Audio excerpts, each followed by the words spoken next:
Gangotri school દરેક વિદ્યાર્થીને આવકારે છે. ઓનલાઈન એજ્યુકેશનની અંદર ગંગોત્રી પરિવાર વતી દરેક વિદ્યાર્થીનું અભિવાદન છે. નમસ્કાર. આજે આપણે 14મો પાઠ પરિવહન, સંદેશાવ્યવહાર અને વ્યાપાર, એમાં આપણો ટોપિક છે ટ્રાફિક જામ.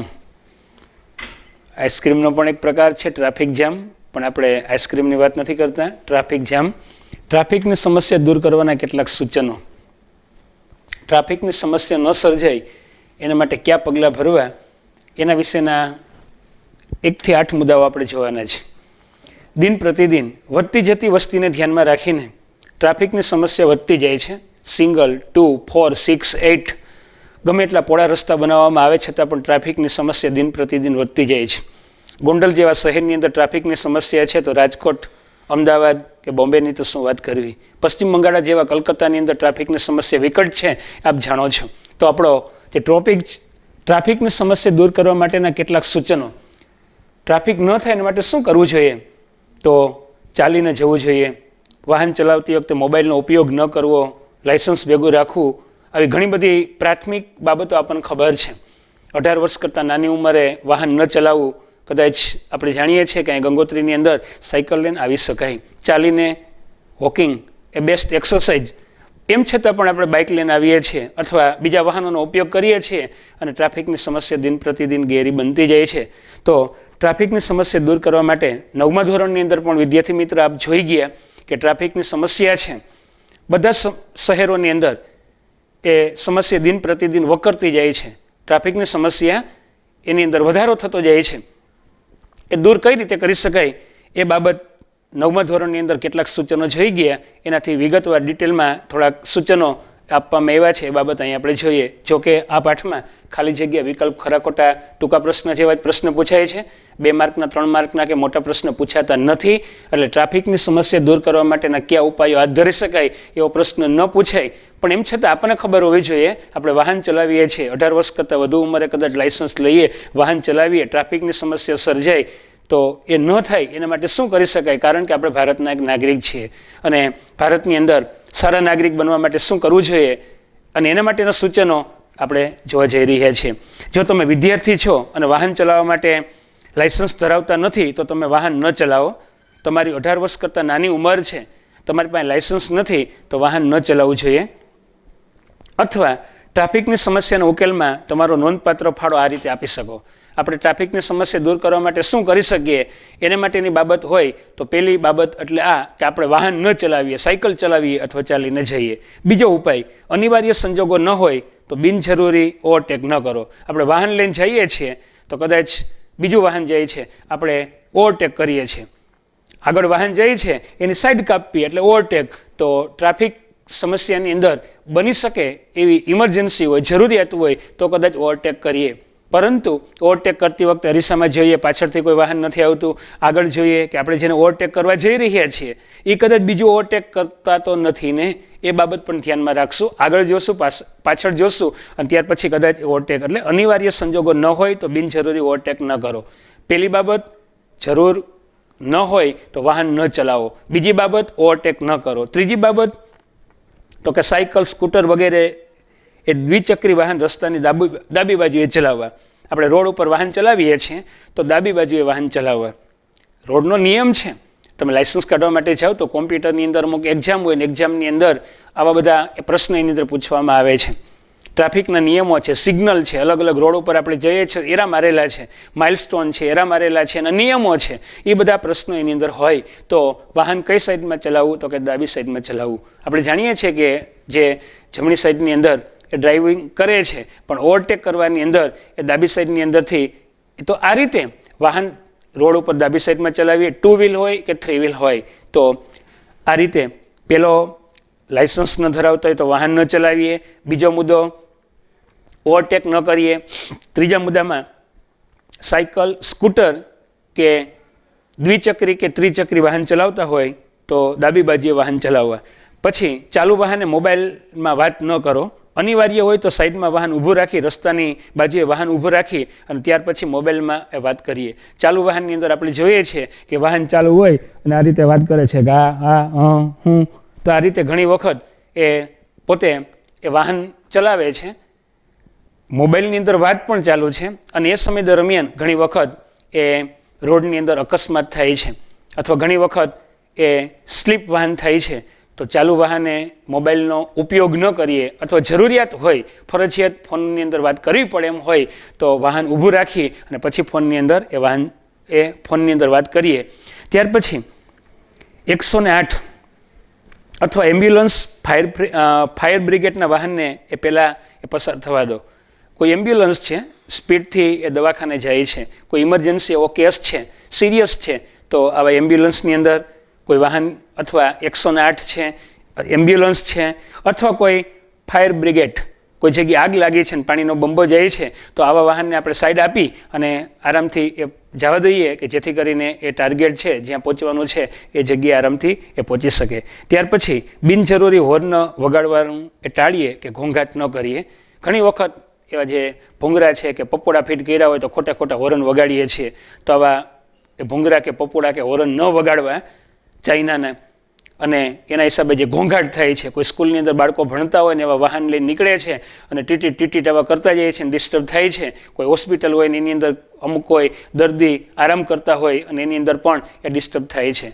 તો જરૂરિયાત ન હોય, કોઈ રોડ ઉપર જતું હોય ને એને કદાચ હોર્ન વગાડી અને દૂર કરવાનો પ્રયત્ન કરીએ, કોઈ કૂતરું છે કે કોઈ ઢોર છે એ બાબતમાં, પરંતુ જરૂરી ન હોય, બિનજરૂરી છે એ હોર્ન ન વગાડીએ, ઘોંઘાટ ન કરીએ અને પ્રદૂષણ ન ફેલાવીએ.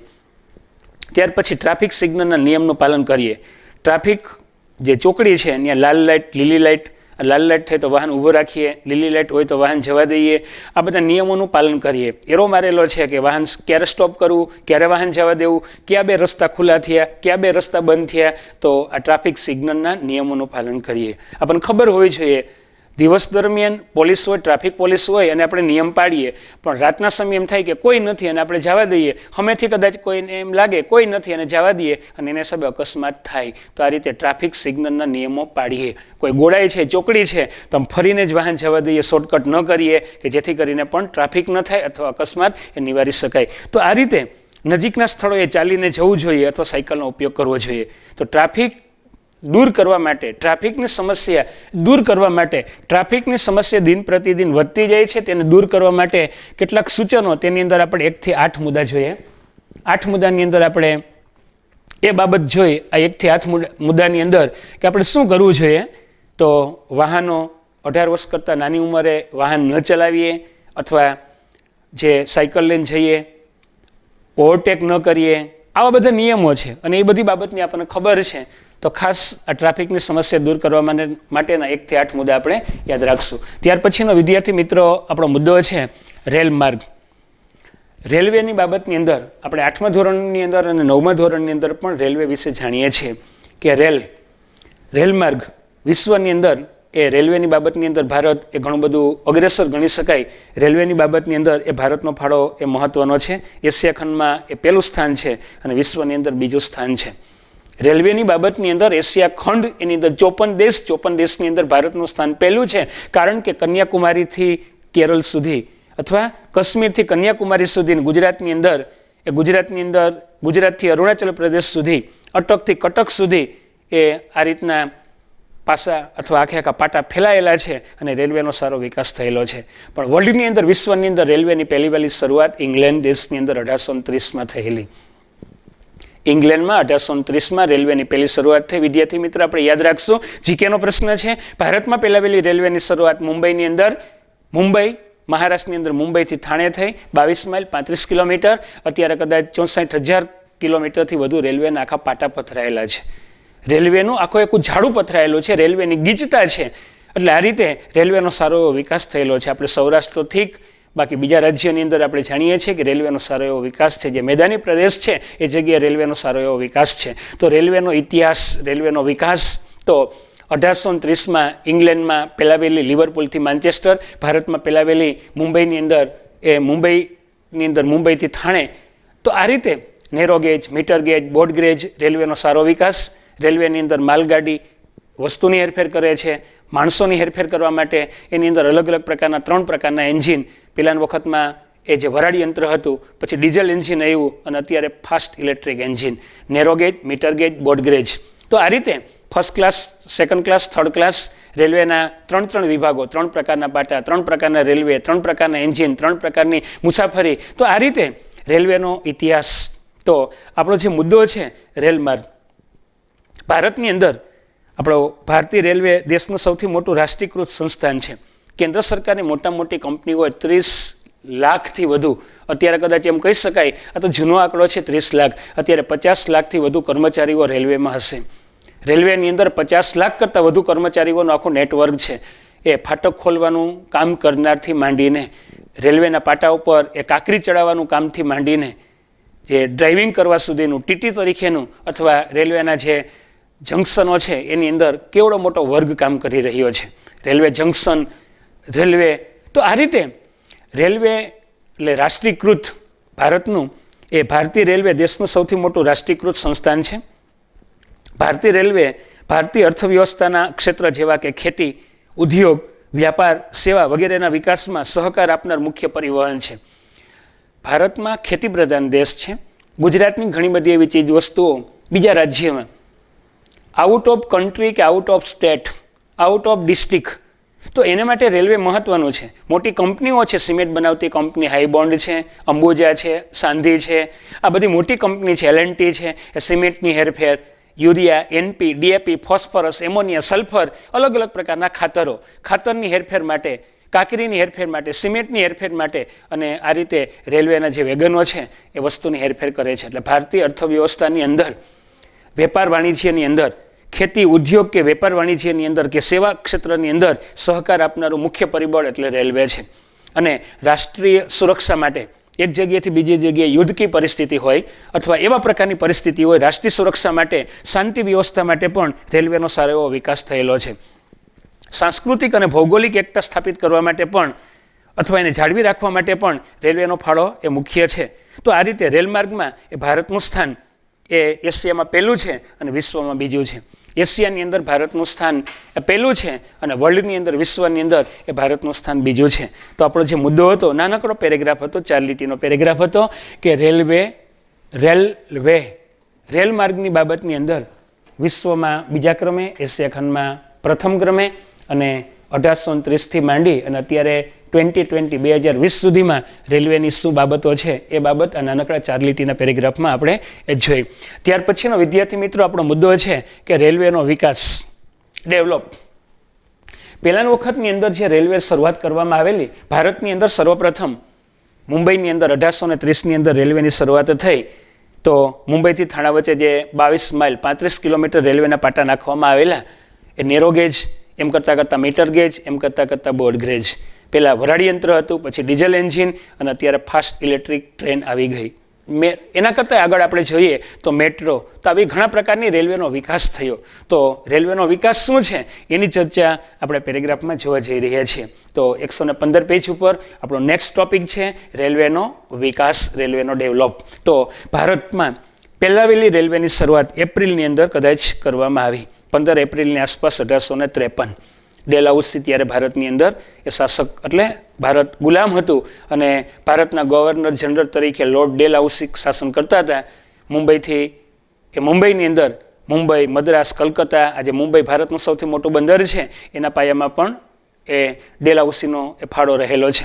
તો અંગ્રેજ લોકોએ ઘણી બધી એવી સુવિધાઓ કરી. જોકે સુવિધાઓ ભારત માટે નહોતી, એના માટે કરી હતી, પણ એ લોકો ગયા પછી એ ભારતના લોકોને પણ ઘણી બધી ઉપયોગી સાબિત થઈ. એમાંનો એક મુદ્દો એટલે રેલવે. તો આ રીતે ભારતમાં 3 પ્રકારના રેલમાર્ગ જોવા મળે છે. વિદ્યાર્થી મિત્રો, કેટલા પ્રકારના? 3 પ્રકારના રેલમાર્ગ જોવા મળે છે: નેરો ગેજ, મીટર ગેજ અને બોર્ડ ગેજ. હવે પહેલાના વખતમાં નેરો ગેજ હતી, 2 પાટા વચ્ચે કેટલું તો કે 2.5 ફૂટનું અંતર હતું. છુક ગાડી, ધીમી ગાડી ચાલતી હતી. 1765માં જેમ્સ વોટે વરાળી યંત્ર બનાવ્યું. વરાળી યંત્ર જે કોલસાથી ચાલતું હતું અને એમાંથી જે ગાડી ચાલતી હતી, ધીમી એની ગતિ હતી. 2 પાટા વચ્ચે યાદ રાખશું 2.5 ફૂટનું અંતર હતું, નેરો ગેજ. એમ કરતાં 2.5 ફૂટના બદલે કદાચ 1 મીટરનું અંતર થયું. 1 મીટર એટલે 3.25 ફૂટ. નેરો ગેજમાંથી મીટર ગેજ, 1 મીટર, 1 મીટરનું અંતર. એમ કરતાં 1 મીટરના બદલે 4.5 ફૂટનું અંતર થયું. એને બ્રોડગેજ કહેવામાં આવે છે. જો કે નેરો ગેજ લગભગ ભારતની અંદર નામશેષ થઈ ગઈ. મીટર ગેજ અને મીટર ગેજમાંથી બ્રોડગેજમાં રૂપાંતર થઈ રહ્યું છે. આ ગોંડલથી જે નીકળે છે થોડા વર્ષ પહેલાં 5-10 વર્ષ પહેલાં એ મીટર ગેજ હતી. મીટર ગેજમાંથી બ્રોડગેજમાં તેનું રૂપાંતર થયું. તો આ રીતે નેરો ગેજ, મીટર ગેજ અને બ્રોડગેજ, તો આ રેલવેના 3 પ્રકારના પાટા.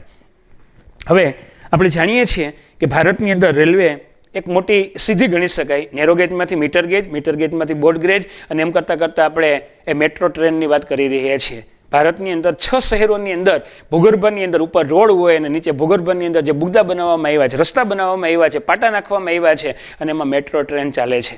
તો આ રીતે મુંબઈની અંદર, કલકત્તાની અંદર, ઘણા બધા એવા શહેરોની અંદર એ જે મેટ્રો ટ્રેન એ દોડે છે. ભારતના 6 કરતાં વધુ શહેરોની અંદર અત્યારે મેટ્રો ટ્રેન દોડે છે. તો આ રીતે રેલવેનો વિકાસ, ક્યાં નેરો ગેજ અને ક્યાં મેટ્રો ટ્રેન, ક્યાં કદાચ જાપાનની બુલેટ ટ્રેન, કેવડી મોટી સ્પીડ, એક જગ્યાએથી બીજી જગ્યાએ જવા માટે ધીમી ધીમી ગાડી ચાલતી હતી. ચાલુ ગાડીએ ઉતરી શકો અને ગાડીમાંથી કદાચ ચાલુ ગાડીએ તમે ચડી શકો, પણ એના બદલે આ બુલેટ ટ્રેનની 320 કિલોમીટરની ઝડપે એ ચાલતી ટ્રેન પણ અત્યારે દોડાવવામાં આવી રહી છે. તો આ રીતે ઘણા પ્રકારની એવી છે ગાડીઓ અત્યારે આપણે ચાલી રહી છે. તો રેલવેનો વિકાસ એ ઘણો બધો ડેવલપ થયેલો છે, આપણે જાણીએ છીએ.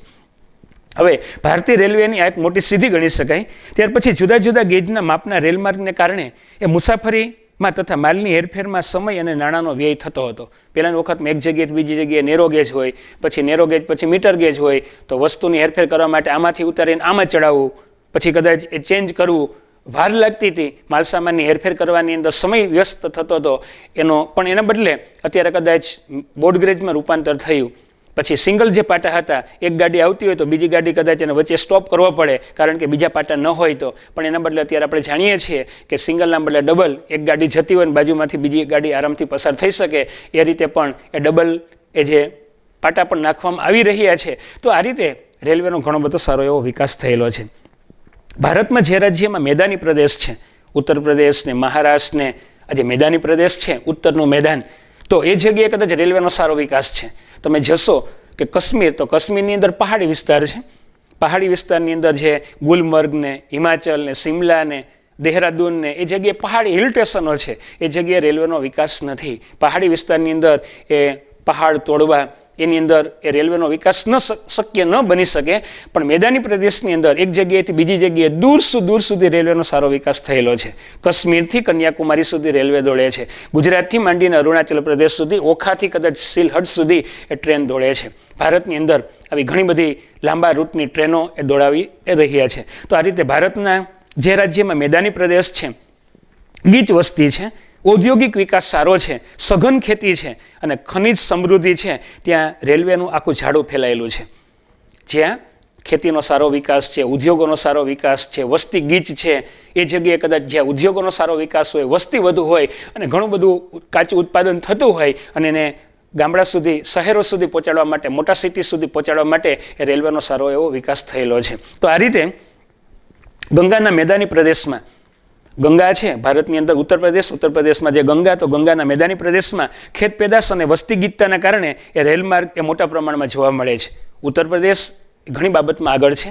ભારતનું સૌથી મોટું રાજ્ય ઉત્તર પ્રદેશ, વસ્તીમાં, પશુમાં, બાયોગેસમાં, સરસવમાં, ઘઉંમાં અને રેલવેની અંદર પણ ગણી શકાય. તો આ રીતે 6 થી વધુ બાબતોની અંદર યુપી આગળ છે. તો આપણે યાદ રાખશું કે રેલવેનો સારો વિકાસ યુપીમાં છે, વસ્તી વધુ છે, ભારતમાં સૌથી વધુ ઘઉંનું ઉત્પાદન થાય છે, સૌથી વધુ સરસવનું ઉત્પાદન થાય છે અને બાયોગેસ એટલે પશુ છે એટલે છાણ છે, તો છાણની અંદરથી ગોબર ગેસનું ઉત્પાદન એની અંદર પણ એ આગળ છે. તો આ રીતે જે ભારતના અંદર એટલે ગંગાના મેદાની પ્રદેશની અંદર ખેત પેદાશ અને વસ્તી ગીચતાના કારણે રેલમાર્ગની અંદર એ મોટા પ્રમાણની અંદર જોવા મળે છે. ત્યાર પછી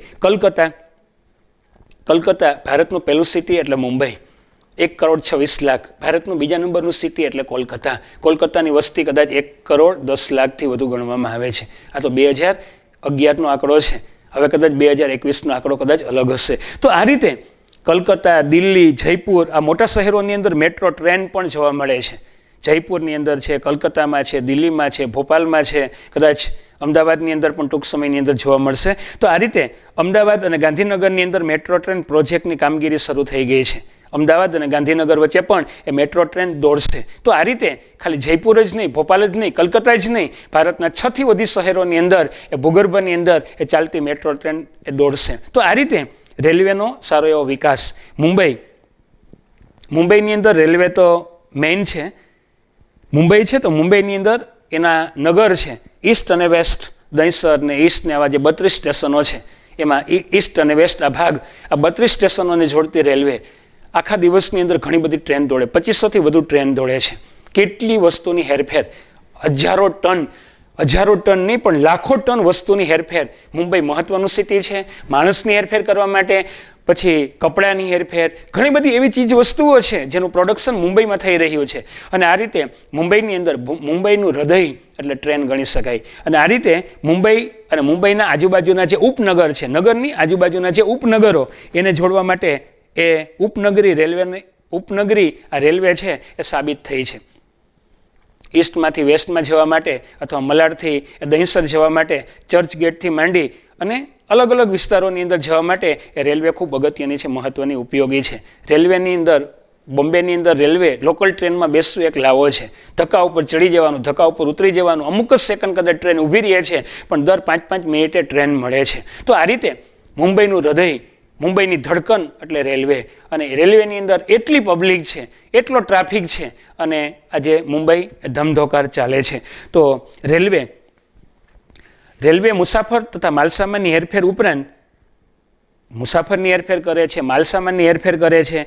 એ ઉપરાંત ક્યારેક દુષ્કાળ પડે અથવા એવી પરિસ્થિતિ ઊભી થાય તો બીજા રાજ્યની અંદર, કદાચ બીજા રાજ્યમાં વરસાદ પડ્યો હોય તો ત્યાંથી ઘઉં આયાત કરવા માટે અથવા બીજી જગ્યાએથી પાણીની હેરફેર કરવા માટે, અથવા કોઈ જગ્યાએ એવી વસ્તુઓ મળે છે, નીણ અથવા ઘાસચારો છે, એની હેરફેર કરવા માટે પણ ટ્રેન એટલી જ અગત્યની કે મહત્વની, ઉપયોગી સાબિત થઈ છે. એટલે આ રીતે મુસાફરની હેરફેર, માલસામાનની હેરફેર અને દુષ્કાળના સમયે અનાજ અને ઘાસચારાની ઝડપી હેરફેર માટે પણ એ ઉપયોગી છે. સંરક્ષણની દ્રષ્ટિએ પણ એ રેલવે ઉપયોગી છે. સૈનિકો અને હથિયારોના સ્થળાંતરની અંદર પણ એ ઉપયોગી છે. સૈનિકોની હેરફેર કરવી હોય અથવા પંજાબના સૈનિકોને કદાચ ઉત્તર પ્રદેશ મોકલવા હોય, ઉત્તર પ્રદેશના સૈનિકોને કદાચ અસમમાં મોકલવા હોય તો એના માટે પણ હજારો કે વધુ માણસો બેસી શકે. એક ટ્રેનની અંદર કદાચ હજારો માણસો બેસી શકે છે. એક ડબ્બાની અંદર કદાચ એ 200, 300 કે 500 માણસો બેસી શકે છે અને એ માટેની એ સુવિધા. બસ હોય તો એની કેપેસિટી હોય 60-70 કે કદાચ વધીને 80, પણ એક ડબ્બાની અંદર એટલા માણસો આવે, 70 ડબ્બા હોય, 80 ડબ્બા હોય, એની અંદર વસ્તુની ઘણી બધી હેરફેર થઈ શકે. તો આ રીતે માલસામાનની હેરફેર માટે, પેસેન્જરની હેરફેર માટે અથવા ઘાસચારા માટે કે પાણીની હેરફેર માટે પણ રેલવે આટલી જ ઉપયોગી સાબિત થાય છે. સંરક્ષણની દ્રષ્ટિએ પણ રેલવેનું સ્થાન એ મહત્વનું છે. સૈનિકોની હેરફેર માટે કે શસ્ત્રોની હેરફેર માટે પણ ઉપયોગી છે. એમાં ખાસ કરીને આપણે ભારતમાં નીચે એટલે કેરળની અંદર જે કોકણ રેલવે એ ભારતની ઇજનેરી કળાનો ધ બેસ્ટ નમૂનો છે. દક્ષિણ ભારતની અંદર જે કેરળ છે, કેરળની અંદર જે કોકણ રેલવે, ગોવાથી કેરળ સુધી એ જે કોકણ રેલવે છે એ દુર્ગમ પર્વતીય પ્રદેશની અંદર ગાઢ ગીચ જંગલો છે, પહાડી વિસ્તાર છે અને એની અંદર જે ટ્રેન દોડે છે. પર્વતીય વિસ્તારોની અંદર જે સુરંગો ખોદીને, પહાડ હોય તો પહાડની અંદર ઉપર પહાડ એમને હોય અને વચ્ચે એની અંદર બુગદો હોય, વચ્ચે એની અંદર કદાચ એ ટ્રેન દોડતી હોય અને એની અંદર કિલોમીટર કે 2 કિલોમીટર એ ટ્રેન દેખાતી ન હોય, અંધકાર હોય અને એની અંદર તો આ રીતે કોકણ રેલવે, આપણે એના ઉપર પિક્ચર પણ જોઈએ છીએ ટીવીની અંદર.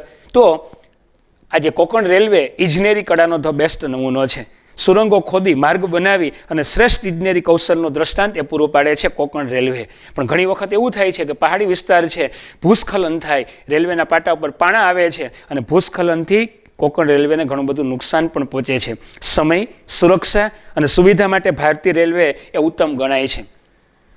સમયબદ્ધ એક જગ્યાએથી બીજી જગ્યાએ જવા માટે, એ ઝડપથી પહોંચવા માટે અને વધુ માણસોની હેરફેર કરવા માટે રેલવે એટલી જ અગત્યની કે મહત્વની પુરવાર થઈ છે. તો આ રીતે ભારતીય રેલવે એ ઉત્તમ ગણાય છે અને એનું આધુનિકરણ પણ ઝડપથી થઈ રહ્યું છે. આધુનિકરણ નેરો ગેજમાંથી મીટર ગેજ, બોર્ડ ગેજ, ઘણી વખત ઘણી બધી સિસ્ટમો બદલી ગઈ છે. આપણે જોઈએ છીએ કે ધ બેસ્ટ એ રેલવે સ્ટેશનો બન્યા. વાઈફાઈ એ ફ્રી કરવામાં આવ્યું. તો સરકાર ઘણી બધી સુવિધા આપે છે. ઘર બેઠા કદાચ ઓનલાઈન એજ્યુકેશન જેમ આપણે મેળવીએ છીએ એમ ઓનલાઈન કદાચ બુકિંગ થાય છે. ઘણી બધી સિસ્ટમો જે છે, રેલવે પણ ડેવલપ છે, રેલવે પણ વિકાસશીલ છે અને સતત ને સતત એ કદમ મિલાવી અને આગળ ચાલી રહ્યું છે. એટલે આ રીતે આધુનિકરણ ઝડપથી થઈ રહ્યું છે. ખાસ કરીને દિબ્રુગઢથી કન્યાકુમારીને જોડતું એ રેલમાર્ગ એ ભારતનો સૌથી લાંબો એ રેલમાર્ગ છે. દિબ્રુગઢ એટલે ભારતની અંદર અસમની અંદર બ્રહ્મપુત્રા નદી કાંઠે દિબ્રુગઢથી માંડી અને કન્યાકુમારી સુધી બોર્ડમાં પૂછાયેલો પ્રશ્ન છે કે દિબ્રુગઢથી કન્યાકુમારીને જોડતો રેલમાર્ગ એ ભારતનો સૌથી લાંબો રેલમાર્ગ છે, જે કયા નામે ઓળખાય છે? તો કે વિવેક એક્સપ્રેસ. અથવા આપણને એવો પ્રશ્ન પૂછાય કે વિવેક એક્સપ્રેસ કોને જોડે છે? તો અસમ દિબ્રુગઢથી કન્યાકુમારીને જોડે છે. ખાસ યાદ રાખશું કે ભારતનો સૌથી લાંબો રેલમાર્ગ કયો છે? તો કે દિબ્રુગઢથી કન્યાકુમારીને જોડતો વિવેક એક્સપ્રેસ. આપણે 115 પેજ ઉપર પાઠ્યપુસ્તકની અંદર નકશાની અંદર જે ચિત્ર આપવામાં આવ્યું છે એની અંદર તમે જુઓ છો કે રેલવેની આખી ગીચતા છે. ઉપર કાશ્મીર છે, તો કાશ્મીરની અંદર કદાચ એટલો વિકાસ નથી પહાડી વિસ્તારમાં, પણ એને નીચે આવશો એટલે પંજાબથી માંડી પંજાબ ને જલંધર ને હરિયાણા ને શિમલા ને રાજસ્થાન ને જયપુર ને ગુજરાત ને આ બધી જગ્યાએ રેલવેનો સારો એવો વિકાસ થયેલો છે. ઉત્તરથી દક્ષિણ સુધી અને પૂર્વથી પશ્ચિમ સુધી આખા દેશની અંદર આખું રેલવેનું એક નેટવર્ક પથરાયેલું છે. તો આ રીતે આપણો જે મુદ્દો હતો રેલવેનો વિકાસ, તો 1830થી માંડી અને 2020 સુધીની અંદર રેલવેનો શું વિકાસ થયો એ બાબતની ચર્ચા આપણે જોઈ.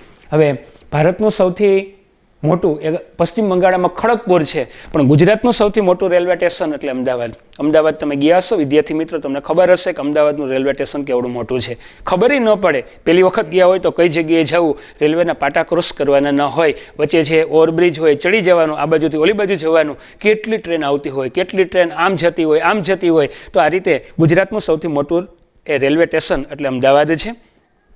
એ ઉપરાંત મહેસાણા, અમદાવાદ પછી મહેસાણા છે, વિરમગામ છે, રાજકોટ છે, વડોદરા છે, સુરત છે, આણંદ છે, આ મહત્વના જંકશન છે. આપણે ગોંડલથી મહત્વનું જંકશન એટલે જેતલસર જંકશન. તો ગુજરાતની અંદર કઈ કઈ જગ્યાએ રેલવેનો સારો વિકાસ છે? તો કે અમદાવાદ, મહેસાણા, સુરત, વડોદરા આ બધા મહત્વના કેન્દ્ર છે. વિરમગામ, મુન્દ્રા પોર્ટ છે. તો આ રીતે જેમ ગુજરાતનું મોટું બંદર એ કંડલા છે, એમ ગુજરાતનું મોટું રેલવે સ્ટેશન અમદાવાદ છે. તો મહત્વના જંકશનો કયા યાદ રાખશું કે વિરમગામ, રાજકોટ, વડોદરા, સુરત, આણંદ, મહેસાણા આ જંકશન છે કે જ્યાં રેલવેનો સારો વિકાસ થઈ રહ્યો છે.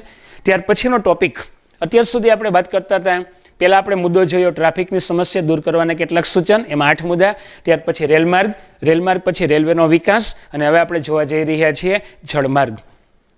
જેમ વસ્તુ પહેલાં આપણે મુદ્દો ભણી ગયા સડક માર્ગ, બીજો મુદ્દો ભણ્યા કે રેલવે. સડક માર્ગ એ પહેલો મુદ્દો છે, રેલમાર્ગ એ બીજો મુદ્દો છે, અને ત્રીજો મુદ્દો એટલે જળમાર્ગ. હવે જળમાર્ગની અંદર 2 પેટા મુદ્દા છે. પહેલું એટલે નદી નહેર પરિવહન, અને બીજો મુદ્દો એટલે દરિયાઈ માર્ગ. નદીઓની અંદર જે નાની મોટી સ્ટીમરો ચાલે છે, નાની મોટી બોટ ચાલે છે, એને કહેવાય નદી નહેર પરિવહન. અને જે દરિયો છે, ભારતને 7516 કિલોમીટર લાંબો દરિયો મળ્યો છે, અને એની અંદર જે સ્ટીમરો ચાલે છે એની અંદર એક દેશમાંથી બીજા દેશની અંદર એને કહેવામાં આવે છે દરિયાઈ માર્ગ. તો દરિયાઈ માર્ગ વિશેની બાબત અને નદી વિશેની બાબતો હવે આપણે જોવા જઈ રહ્યા છીએ. તો જળમાર્ગ, જળમાર્ગની બાબતની આપણે ચર્ચા કરી ગયા કે રેલવે કેટલા ટકા છે, હવાઈ માર્ગ કેટલા ટકા છે, એમ જળમાર્ગ તો કે 2% અંદર વસ્તુની હેરફેર કરવા માટે જળમાર્ગ મહત્વનો છે. એમાં નદી અને પરિવહનની અંદર આજે નદી, હવે જળમાર્ગ એટલે વર્ષો પહેલાં પ્રાચીન 14મી 15મી સદી કે 16મી 17મી સદી કે કદાચ 18મી સદી ગણો તો ત્યારથી માંડી અને પરિવહન માટે એ જે એનો ઉપયોગ થાય છે. અત્યારે જે સ્ટીમરો હોય છે, ટાઇટેનિક અથવા ટાઇટેનિક નહીં બાપ કહી શકાય તેવા જહાજો બને છે, પણ ત્યારના વખતની અંદર નાની મોટી સઢવાળી અથવા કપડું બાંધ્યું હોય અને પવનની દિશાથી હાલતા હતા, અને એની અંદર પણ વેપાર થતો હતો. તો પ્રાચીન સમયથી ભારતની અંદર જળમાર્ગ દ્વારા પરિવહન થતું હતું, સડક માર્ગે થતું હતું, રેલમાર્ગો હતા નહીં. ત્યારના વખતની અંદર સડક માર્ગ અને દરિયાઈ માર્ગ આ 2 વસ્તુથી એ પરિવહન થતું હતું, આયાત નિકાસ થતી હતી. હવે જળમાર્ગોથી એ વ્યવહાર થતો હતો. સડક અને રેલવેની તુલનામાં જળમાર્ગ સસ્તો છે. રેલવેની બાબતની અંદર કે પાટા નાખવા, એની અંદર કર્મચારી રાખવા, પણ એના બદલે દરિયો છે તો દરિયાની અંદર નાના મોટા સ્ટીમર હાલે છે. એમાં કંઈ રસ્તો બનાવવાની જરૂર નથી, એની અંદર કોઈ વચ્ચે વચ્ચે એવો કંઈ ડેવલપ કરવાની જરૂર નથી. તો આ રીતે આજે જળમાર્ગ એ સસ્તો છે, કેમ કે તેના નિર્માણ કે સમારકામમાં ખર્ચ આવતો નથી. રોડ હોય તો રોડમાં થીગડા મારવા પડે, રોડ બનાવવો પડે, નદી હોય તો પુલ બનાવવો પડે, પણ આની અંદર આવું કંઈ કરવું પડતું નથી. ભારતમાં 2 પ્રકારના જળમાર્ગ છે. એક આંતરિક, આંતરિક એટલે અંદર, અને આંતરરાષ્ટ્રીય એને કહેવામાં આવે સમુદ્રી માર્ગો. ભારતની અંદર આંતરિક જળમાર્ગો છે એ પરિવહન, ગંગા, બ્રહ્મપુત્રા આ મોટી નદીઓ છે ઉત્તર ભારતની જે પરિવહન માટે ઉપયોગી છે. ગંગાની અંદર એ પરિવહન થાય છે. કલકત્તાનો કોલસો કદાચ ઉત્તર પ્રદેશની અંદર, અને ઉત્તર પ્રદેશની જે વસ્તુઓ છે એ કલકત્તા સુધી એ ગંગા નદીમાં જાય છે, બ્રહ્મપુત્રા નદીની અંદર જાય છે. ઘણી બધી એવી છે મોટી નદીઓ છે કે પરિવહન માટે એ મહત્વની છે, જેને આપણે આંતરિક કહીએ છીએ. આંતરિક એટલે દેશની અંદર અને આંતરરાષ્ટ્રીય એટલે દેશની બહાર. તો આ રીતે તાલાળાની કેરી ગોંડલમાં આવતી હોય તો એને રાષ્ટ્રીય કહેવાય, પણ તાલાળાની કેરી અમેરિકા જતી હોય તો એને આંતરરાષ્ટ્રીય વેપાર કહેવાય. તો આ રીતે આપણે છે આંતરિક જળમાર્ગ અને આંતરરાષ્ટ્રીય જળમાર્ગ. હવે આંતરિક જળમાર્ગની પરિવહન સેવા એ ઉત્તર પૂર્વ ભારતની અંદર એટલે કે ખાસ કરીને અસમ, પશ્ચિમ બંગાળ અને બિહાર જેવા રાજ્યમાં વધારે છે. કારણ કે અસમની અંદર, બિહારમાં, ઉત્તર પ્રદેશની અંદર ગંગા જેવી મોટી નદી છે. ભારતની સૌથી પવિત્ર નદી એટલે ગંગા. એવું કહેવાય છે, હા પસ્તાપી ઝરણું સ્વર્ગેથી ઉતરું, પાપી તેમાં ડૂબકી દઈ પુણ્યશાળી બને છે. આવી પાવનહારીની એટલે ગંગા. ગંગાનું અવતરણ કેમ થયું? અંશુમાન રાજા છે, એના 100 પુત્ર છે, યજ્ઞ છે, એની ગાયો લઈ જાય છે. આ બધી બાબતો છે. એક દંતકથા છે અને એ ગાયોની શોધમાં જાય છે. કપિલ મુનિના આશ્રમની અંદર એ ગાયો મળે છે. આજે કોલાહલ થયો, કપિલ મુનિ આંખ ખોલે છે અને એ બાળકો છે, એના જે 100 પુત્ર હતા અંશુમાન, એ બધા બળીને ખત્મ થઈ જાય છે. અંશુમાન કપિલ મુનિને કહે છે કે આનો ઉદ્ધાર કરો. તો કે ગંગા આવે તો, અને ગંગાનું તપ કર્યું. ત્યાર પછી એનો દીકરો દિલીપ અને દિલીપનો પુત્ર ભગીરથ, અને 3 પેઢી તપ કર્યું અને ગંગાને સ્વર્ગમાંથી નીચે લાવવા માટેની વાત કરી. ગંગા કે હું આવું તો ખરી, પણ પાતાળમાં વહી જાઉં. અને એના માટે શિવનું તપ કર્યું. શિવ પ્રસન્ન થયા અને શિવને કીધું કે વાંધો નહીં, ગંગાનું અવતરણ થાય. ત્યાર પછી ગંગા સ્વર્ગમાંથી નીકળ્યા. એને અભિમાન આવ્યું, શિવ ઓળખી ગયા અને જટા ખોલી ગંગા આવ્યા, જટામાં કેદ કર્યા. ત્યાર પછી ભગીરથ, જેને ભાગીરથી ગંગા તરીકે ઓળખવામાં આવે છે, એ ભગીરથ એમ કહે છે શિવને કે જેને માટે 3 પેઢીઓ ઘસાઈ ગઈ, અમારી 3 પેઢીઓએ જે ગંગાને અવતરણ કરવા માટે તપ કરી અને એનું પ્રાગટ્ય થયું, અને એ ગંગા તમે જટામાં કેદ કર્યા અને અમારા પૂર્વજોને સદગતિ મળે અને એના માટે ગંગાને વહેતી કરો. શિવજીએ પોતાની જટા ખોલી અને એમાંથી ગંગાનું અવતરણ થયું. હિમાલયની અંદરથી ગંગા નીકળે છે. હિમાલયની અંદર ગંગોત્રીમાંથી ગંગા નીકળે છે. જેમ ગોંડલની અંદર ગંગોત્રીમાંથી આજે જ્ઞાનરૂપી ગંગાનો પ્રવાહ વહી રહ્યો છે, એમ હિમાલયની અંદર ગંગોત્રી શિખરની અંદરથી ગંગા અવિરત વહી રહી છે. 2500 કિલોમીટરથી લાંબી એટલે ગંગા. તો આ રીતે આપણે વાત કરી રહ્યા છીએ કે ભારતની આ મોટી નદી ગંગા છે, બ્રહ્મપુત્રા છે, બ્રહ્માણી છે, ઘણી બધી એવી મોટી નદીઓ છે અને એની અંદર નાની મોટી બોટ ચાલે છે, સ્ટીમરો ચાલે છે. અને એના હિસાબે એ બાબતને આપણે નદી નહેર પરિવહન તરીકે ઓળખીએ છીએ. એની અંદર આપણે 5 મુદ્દા છે. નકશામાં વિદ્યાર્થી મિત્ર યાદ રાખશો કે 5 માર્કનો નકશો પૂછાય, એની અંદર આ બ્રહ્મપુત્રા નદી 2 વખત બોર્ડમાં 2018 અને 2019માં પૂછાયેલો પ્રશ્ન કે રાષ્ટ્રીય જળમાર્ગ 2 બતાવો. તો રાષ્ટ્રીય જળમાર્ગ 2 એટલે ભારતની અંદર આજે બ્રહ્મપુત્રા નદીની અંદર ધુબરીથી સાદિયા સુધીનો જે માર્ગ એમાં બતાવવો પડે, નકશાની અંદર દોરવું પડે. તો આપણો જે મુદ્દો છે નદી નહેર પરિવહન, અને એની અંદર નદી નહેર પરિવર્તનની બાબતમાં નદી જળમાર્ગની દ્રષ્ટિએ પશ્ચિમ બંગાળ, અસમ, તમિલનાડુ અને બિહાર જેવા રાજ્યોની અંદર આ કાયમી જળમાર્ગોની સ્ટીમર અને નાના મોટા એ વાહનોનો ઉપયોગ થાય છે. અને એની અંદર આંતરિક પરિવહન તરીકે સરકારે અમુક બાબત રાષ્ટ્રીય જળમાર્ગ જાહેર કર્યા છે. એની અંદર આપણે 5 મુદ્દા જોવાના છે. અને એ 5 મુદ્દા એટલે રાષ્ટ્રીય જળમાર્ગ 1, રાષ્ટ્રીય જળમાર્ગ 2, 3, 4 અને 5. એમાં પહેલો માર્ગ એટલે ગંગા નદી, બીજો એટલે બ્રહ્મપુત્રા, ત્રીજો એટલે પશ્ચિમ કિનારાની નહેર, ચોથો મુદ્દો એટલે ગોદાવરી નદી અને કૃષ્ણા નદી, અને ત્યાર પછી 5મો મુદ્દો એટલે બ્રહ્માણી નદી. આ 5 મુદ્દાની અંદર આપણે પહેલો મુદ્દો જોવા જઈ રહ્યા છીએ. એટલે નાના મોટા જે વાહનો ચાલે છે, નાની મોટી સ્ટીમરો ચાલે છે, એને આપણે આંતરિક જળમાર્ગ તરીકે ઓળખીએ છીએ. ખાસ નકશામાં યાદ રાખશું, 5માંથી 1 માર્ક પ્રશ્ન પૂછાય. આ 2 વખત 2018 અને 19માં પૂછાયેલો પ્રશ્ન છે કે બ્રહ્મપુત્રા નદી અથવા ધુબરીથી સાદિયા જણાવો. તો ફર્સ્ટ પહેલો મુદ્દો છે. આપણે 116 પેજ ઉપર પાઠ્યપુસ્તકમાં જે નકશો છે એ નકશાની અંદર આ 5 બાબતો દર્શાવવામાં આવી છે. એરો મારીને એ બાબત સમજાવવામાં આવી છે, યાદ રાખશું. તો ફર્સ્ટ પહેલો મુદ્દો રાષ્ટ્રીય જળમાર્ગ 1. કઈ નદી? તો કે ગંગા નદી. આ ગંગા નદીની અંદર તો કે હલ્દિયાથી અલ્હાબાદ. ગંગા નદી એટલે ઉત્તર પ્રદેશમાં અલ્હાબાદથી માંડી અને હલ્દિયા સુધીનો જે વિસ્તાર છે, જેને 1620 કિલોમીટર લાંબો એ માર્ગ છે, એને રાષ્ટ્રીય જળમાર્ગ 1 ઘોષિત કરવામાં આવ્યો છે. ત્યાર પછી રાષ્ટ્રીય જળમાર્ગ 2 એ બ્રહ્મપુત્રા નદી. બધી નદીઓ ગંગા, બ્રહ્મપુત્રા, કાવેરી એ બધી સ્ત્રીવાચક છે, પણ એકમાત્ર એક પુરુષવાચક એટલે બ્રહ્મપુત્રા. અને બ્રહ્મપુત્રા નદી છે એ ધુબરીથી સાદિયા સુધી 891 કિલોમીટર એ લાંબો રાષ્ટ્રીય જળમાર્ગ છે, જેને ઘોષિત કરવામાં આવ્યો છે. ત્યાર પછી રાષ્ટ્રીય જળમાર્ગ 3 તો પશ્ચિમ કિનારાની નહેર. નકશો છે, નકશામાં તમે જુઓ છો કે કેરળ પશ્ચિમ કિનારાની નહેર તો કે ગુજરાતથી નીચે જે અરબ સાગર છે, અરબ સાગરની અંદર કેરળ પાસે આજે કોલમથી કોલમથી કોટાપુરમ એટલે લગભગ 250 કિલોમીટરનું અંતર છે. આ 250 કિલોમીટરના અંતરની અંદર રાષ્ટ્રીય જળમાર્ગ 3 એટલે પશ્ચિમ કિનારાની નહેર કોલમથી કોટાપુરમ સુધી, ત્યાર પછી રાષ્ટ્રીય જળમાર્ગ સામેના પેજની અંદર રાષ્ટ્રીય જળમાર્ગ 4. આ રાષ્ટ્રીય જળમાર્ગ 4 એટલે કઈ નદી? તો કે દક્ષિણ ભારતની અંદર ગોદાવરી. દક્ષિણની લાંબી નદી એટલે ગોદાવરી 1465 કિલોમીટર લાંબી નદી છે. ઘણા બધા રાજ્યમાં એ પસાર થાય છે. એને દક્ષિણની ગંગા તરીકે ઓળખવામાં આવે છે. આ ગોદાવરી અને કૃષ્ણા નદી, અને એની અંદર તો કે કાકીનાડાથી પુંડીચેરી, પેલા પુંડીચેરી તરીકે અત્યારે પુંડુચેરુ તરીકે ઓળખાતું જે રાજ્ય છે, એટલે કાકીનાડાથી આજે પુંડીચેરી 1078 કિલોમીટર એ રાષ્ટ્રીય જળમાર્ગ 4 જાહેર કરવામાં આવ્યો છે. અને લાસ્ટ 5મો મુદ્દો એટલે રાષ્ટ્રીય જળમાર્ગ નંબર 5. આ રાષ્ટ્રીય જળમાર્ગ નંબર 5 ક્યાં? તો કે બ્રહ્માણી નદી.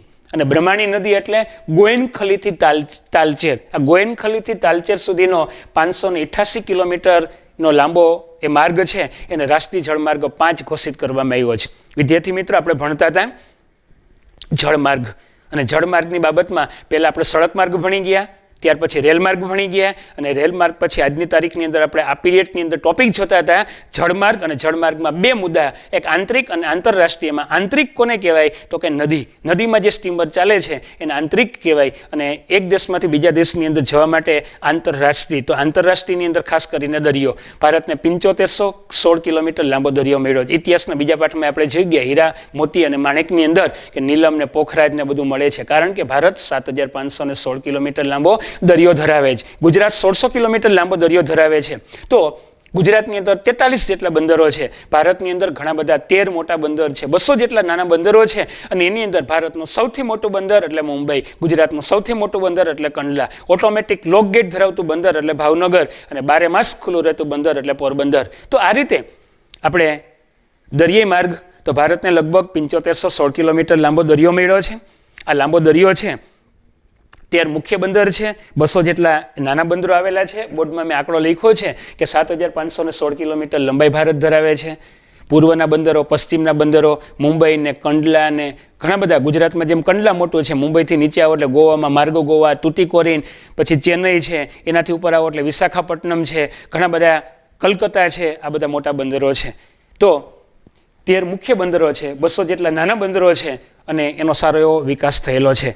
શિપિંગ કોર્પોરેશન ઓફ ઇન્ડિયા, બોર્ડમાં પૂછાયેલો પ્રશ્ન છે કે શિપિંગ કોર્પોરેશન ઓફ ઇન્ડિયા એની સ્થાપના થઈ, અને ત્યાર પછી આ રાષ્ટ્રીય જળમાર્ગોનો ખૂબ વિકાસ થયો. આ બંદરોનો વિકાસ કરવા માટે એ મહત્વની સંસ્થા છે.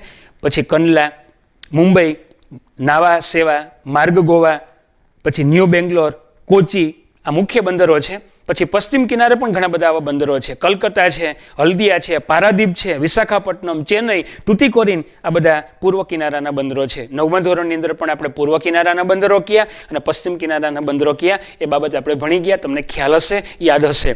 હવે ગુજરાત, ગરવી Gujarat, the best Gujarat, our state is Gujarat. આ ગુજરાતની આપણે વાત કરીએ, 6 કરોડ 3 લાખ કરતાં વધુ વસ્તી ધરાવતું આપણું ગુજરાત. આ ગુજરાત 1,96,024 ચોરસ કિલોમીટર વિસ્તાર એ ધરાવે છે. 33 જિલ્લા છે, 230 તાલુકા છે, અને 18,000 કરતાં વધુ ગામ. આ ગુજરાતની વાત આપણે કરવા જઈ રહ્યા છીએ. તો ગુજરાતને 1600 કિલોમીટર લાંબો દરિયો છે. તમે જાણો છો કે ગુજરાતને 1600 કિલોમીટર લાંબો દરિયો છે. જામનગર છે, કચ્છ છે, આ ઘણા બધા જિલ્લાઓ એ સૌથી લાંબો દરિયો ધરાવે છે. તો ગુજરાત 1600 કિલોમીટર લાંબો દરિયો મળ્યો છે, અને એની અંદર ગુજરાતનું સૌથી મોટું એટલે કંડલા બંદર એ મોટું બંદર છે. એ ઉપરાંત એવા જે મુન્દ્રા છે, નવલખી છે, જાફરાબાદ છે, પોરબંદર છે, ભાવનગર છે, આ બધા અગત્યના કે મહત્વના જે બંદરો છે. એટલે ગુજરાતની અંદર સૌથી મોટું યાદ રાખશું કંડલા. તો ભાવનગર ઓટોમેટિક લોકગેટ ધરાવતું બંદર છે, યાદ રાખશો. એ પણ બોર્ડમાં પૂછાયેલો ખાલી જગ્યામાં પ્રશ્ન પૂછાય કે ઓટોમેટિક લોકગેટ ધરાવતું બંદર, તો કે ભાવનગર. 12 માસ ખુલ્લું રહેતું બંદર, તો કે પોરબંદર. તો આ રીતે આ ઉપરાંત વેરાવળ છે, સાપર વેરાવળ. તો એની જેમ ખાસ કરીને સોમનાથ પાસે આપણે જઈએ છીએ કે ગુજરાતનું સૌથી મોટું મત્સ્ય બંદર એટલે વેરાવળ, અને એની અંદર પણ એ માછલીને પકડવાની, માછલીને કદાચ એક સ્ટોરેજની અંદર, ત્યાર પછી એની હુકવણી કરવાની, ખાતર કરવાનું, ઘણી બધી એવી જે સિસ્ટમો છે. ગુજરાતનું સૌથી, એમ કહી શકાય કે ભારતમાં સૌથી મોટામાં મોટું મત્સ્યોદ્યોગ બંદર હોય તો એ વેરાવળ. ગુજરાતના 4 મ જાણીતા છે. વિદ્યાર્થી મિત્રો, આપણે અગાઉ પણ વાત કરી ગયા. 4 મ. મ એટલે મીઠું, મ એટલે મગફળી, મ એટલે મીઠું. મીઠાની બાબતમાં ગુજરાત ફર્સ્ટ. ત્યાર પછી મીઠા પછી માછલી, માછલીની અંદર પણ ગુજરાત ફર્સ્ટ. ત્યાર પછી મગફળી, જુનાગઢ જિલ્લો એ મગફળીની બાબતમાં પણ આગળ. અને ચોથું એટલે મેર એક પોરબંદર જિલ્લો, મેર એટલે એક જ્ઞાતિ. તો ગુજરાતના 4 મ જાણીતા છે અને 4 મની અંદર આપણે વાત કરી રહ્યા છીએ વેરાવદર અને મોટામાં મોટું એ જે વેરાવળ એ બંદર છે, મત્સ્યોદ્યોગ બંદર છે. પછી સિક્કા, પીપાવાવ, નવલખી, મુન્દ્રા, આ બધા પોશિત્રા, ઓખા, હજીરા, આ બધા એ જાણીતા બંદરો છે. તો આ રીતે ઘણા બધા બંદરોનો વિકાસ થયેલો છે અને ઘણા બધા બંદરો ધીરે ધીરે ડેવલપ થઈ રહ્યા છે. પોશિત્રા બંદર પણ એ ધીરે ધીરે એ વિકાસ હાથ ધરાઈ રહ્યો છે. તો આ રીતે ગુજરાતમાં 43 બંદર. વિદ્યાર્થી મિત્ર, આંકડાકીય માહિતી યાદ રાખશું કે ભારતને 7516 કિલોમીટર લાંબો દરિયો મળ્યો છે, 13 મુખ્ય બંદરો છે અને 200 નાના બંદરો છે. ગુજરાત 1600 કિલોમીટર દરિયો છે અને 43 જેટલા બંદરો છે. તો આ રીતે આપણે ટોપિક જોતા હતા. સડક માર્ગ પહેલો મુદ્દો, બીજો મુદ્દો એટલે રેલ માર્ગ અને ત્રીજો મુદ્દો એટલે જળ માર્ગ. તો આ રીતે હવાઈ માર્ગ કોને કહેવાય, પાઇપલાઇન માર્ગ કોને કહેવાય, એના વિશેની ચર્ચા પણ આપણે એ જોવાના છીએ. તો જળમાર્ગની બાબતની અંદર 2 બાબતો જોઈ, એક નદી અને બીજો મુદ્દો એટલે દરિયાઈ માર્ગ. હવેનો જે આપણો ટોપિક છે હવાઈ માર્ગ, હવેનો જે ટોપિક છે આપણો હવાઈ માર્ગ. તો હવાઈ માર્ગની બાબતમાં પરિવહનની અંદર સૌથી મોંઘું કહી શકાય, કારણ કે આપણે બસમાં બેઠા છીએ, ટ્રેનમાં બેઠા છીએ, પણ પ્લેનની અંદર લગભગ નહીં પણ બેઠા હોય, કારણ કે બધાને ન પોહાય. તો એ સૌથી મોંઘી યાત્રા એટલે કદાચ પરિવહનનું સૌથી મોંઘું સાધન એટલે plane. Indian Airlines, Air India, Sahara, આ બધી લગભગ 63થી વધુ આવી જે ટેક્સીઓને હવાની અંદર એ ચલાવવા માટેની છૂટ મળી છે. તો આ રીતે આપણે જાણીએ છીએ કે બધી જગ્યાએ કદાચ ગોંડલ છે તો ગોંડલમાં એરોડ્રામ નહીં હોય, પોરબંદર છે, રાજકોટ છે, જામનગર છે, મોટા સિટીઓની અંદર કદાચ હશે, કોઈ જગ્યાએ કદાચ હેલિકોપ્ટર સેવા સુવિધા પૂરી પાડવામાં આવે છે, ખાસ કરીને પવનહંસ. તો હવાઈ માર્ગની બાબતની અંદર આપણે જે ટોપિક જોવા જઈ રહ્યા છીએ, પરિવહન માર્ગમાં હવાઈ પરિવહનમાં સૌથી ઝડપી પરંતુ સૌથી ખર્ચાળ પરિવહન એટલે હવાઈ માર્ગ. અને દૂરના સ્થાનો દૂર સુધી પહોંચાડવા માટે, દેશ વિદેશની અંદર જવા માટે, એ દૂરના સ્થાનો અથવા દુર્ગમ ગાઢ ગીચ જંગલ હોય ત્યાં પહોંચવા માટે, જ્યાં રેલવે નથી, સડક નથી, એ જગ્યાએ પહોંચવા માટે હેલિકોપ્ટર અથવા પ્લેન એ સુવિધા ઉપલબ્ધ છે. એટલે દૂરના સ્થાનો, દુર્ગમ તથા ગીચ જંગલો અને પર્વતીય વિસ્તારોની અંદર જ્યાં સડક માર્ગે ન પહોંચી શકાય એવું હોય, શક્ય હોય, ત્યાં હવાઈ માર્ગનો સારો એવો વિકાસ કરવામાં આવી રહ્યો છે. ભારતમાં લગભગ 12 માસ એ હવાઈ ઉડ્ડયનો અનુકૂળ છે, કારણ કે ભારત એ 12માસી, કારણ કે ભારતની અંદર મોસમી આબોહવા છે અને ભારતની અંદર વાતાવરણ એવું સ્વચ્છ છે અને એના કારણે એરોડ્રામ હવાઈ વિકાસ પણ સારો એવો થયેલો છે. જામનગર છે, મુંબઈ છે, કલકત્તા છે, ભારતના આંતરરાષ્ટ્રીય હવાઈ મથકો 6 હતા, અત્યારે કદાચ 6ની અંદરથી 13થી વધુ છે. એમાં ગુજરાતમાં એકમાત્ર એક જ હતું, અમદાવાદ, પણ એના બદલે બીજાનો પણ સારો એવો વિકાસ એ થઈ રહ્યો છે. તો જામનગર, મુંબઈ, સુરત, આ બધા એક જગ્યાએથી બીજી જગ્યાએ જવા માટે આંતરિક અને આંતરરાષ્ટ્રીય હવાઈ મથકો એ ઉપલબ્ધ થઈ રહ્યા છે. એટલે 12 માસ હવાઈ ઉડ્ડયનને અનુકૂળ હવામાન છે. વર્તમાન સમયની અંદર હવાઈ માર્ગનો સારો એવો વિકાસ થઈ રહ્યો છે. ભારતમાં હવાઈ સેવાની શરૂઆત પહેલા વહેલી ક્યારે થઈ? તો ભારતની અંદર હવાઈ સેવાની શરૂઆત 1906-07ની અંદર ખાસ કરીને ટપાલ સેવા માટે અલ્હાબાદથી નેની, બોર્ડમાં પૂછાયેલો પ્રશ્ન છે કે ભારતમાં હવાઈ સેવાની પહેલા વહેલી શરૂઆત અલ્હાબાદથી, ખાલી જગ્યા તો નેની, અલ્હાબાદ નેની વચ્ચે આ ટપાલ સેવા માટેની શરૂઆત થયેલી અને ત્યાર પછી એનો વિકાસ થયેલો છે. પાછળથી તે ખાનગી કંપની ચલાવતી હતી અને આજે એર ઇન્ડિયા નામે ઓળખાતી company, air India, Indian airlines, Pawan Hans, ઘણી બધી એવી જે સંસ્થાઓ છે, અન્ય ખાનગી કંપનીઓ પણ એ જે હવાઈ પરિવહનની સેવાઓ પૂરી પાડી રહી છે. સહારા કંપની છે, ઘણી બધી એવી જે કંપનીઓ છે જે એ પ્લેન ચલાવી રહી છે. તો આ રીતે દેશમાં ભારતીય વિમાની મથક સત્તામંડળ, ભારતમાં એટલે કે દેશની અંદર, ઇન્ડિયાની અંદર આજે ભારતીય વિમાની મથક સેવા મંડળ, આજે સત્તામંડળ દ્વારા આંતરરાષ્ટ્રીય ઘરેલું હવાઈ મથકો, આંતરરાષ્ટ્રીય એટલે ભારતમાંથી અમેરિકા જવા માટે, શ્રીલંકા જવા માટે, આજુબાજુના દેશની અંદર જવા માટે આવી જે સુવિધાઓ પૂરી પાડવામાં આવી રહી છે. નાગરિક વિમાન ટર્મિનલ, આજે નાગરિક વિમાન ટર્મિનલ નામની જે સંસ્થાઓ છે એ હવાઈ મથકો છે એનું વ્યવસ્થાપન કરી રહી છે. અને એમ કહી શકાય કે દેશની અંદર કલકત્તા, ભારતનું બીજા નંબરનું સિટી, પહેલા નંબરનું મુંબઈ 1,26,00,000, બીજા નંબરનું કલકત્તા 1,10,00,000. તો આ રીતે મુંબઈ છે, કલકત્તા છે, ચેન્નઈ છે, દિલ્હી છે, બેંગ્લોર છે, તો આ રીતે કોમ્પ્યુટરની રાજધાની તરીકે ઓળખાતું સિટી એટલે બેંગ્લોર. તો મુંબઈ, ચેન્નઈ, કલકત્તા, દિલ્હી, બેંગ્લોર, હૈદરાબાદ, અમદાવાદ જેવા 15 આંતરરાષ્ટ્રીય હવાઈ મથકો ધરાવે છે. પહેલા 6 હતા, અત્યારે 15થી વધુ આંતરરાષ્ટ્રીય હવાઈ મથકો છે. કદાચ રાજકોટથી વિદેશમાં જવા માટે, અમેરિકા જવા માટે ફ્લાઇટ ન મળે, પણ અમદાવાદથી મળે. 1991માં આંતરરાષ્ટ્રીય હવાઈ દરજ્જો અમદાવાદને આપવામાં આવ્યો. તો આ રીતે મુંબઈ છે, મદ્રાસ છે, ચેન્નઈ છે, કલકત્તા છે, બેંગ્લોર છે, આવા 15 જેવા શહેરો જે છે કે જે આંતરરાષ્ટ્રીય વિમાની મથકો ધરાવે છે.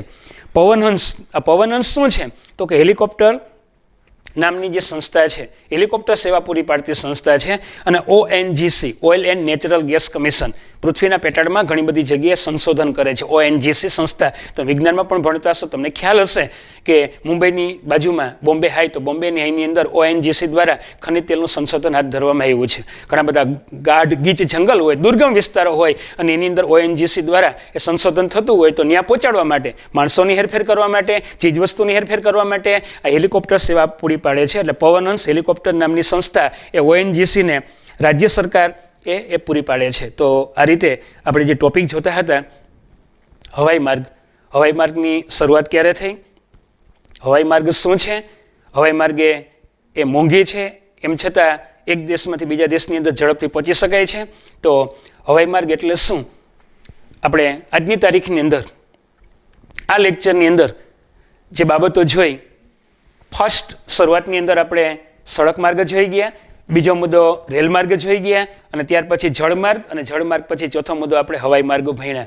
તો હવાઈ માર્ગ એ મોંઘું છે, ખર્ચાળ છે, પરંતુ એક દેશમાંથી બીજા દેશમાં ઝડપથી પહોંચાડી શકે છે. તો હવે નેક્સ્ટ પીરિયડની અંદર, આવતા લેક્ચરની અંદર આપણે આ જ માર્ગ પરિવહન વિશેની જે વાત કરી રહ્યા છીએ, એની અંદર જે પાઇપલાઇન માર્ગ એટલે શું, ત્યાર પછી રજૂ માર્ગ એટલે રોપવે એટલે શું, પછી સંદેશા વ્યવહાર અને વ્યાપાર, એમાં આયાત એટલે શું, નિકાસ એટલે શું, એ ચર્ચા કરશું. ધન્યવાદ, થેન્ક યુ.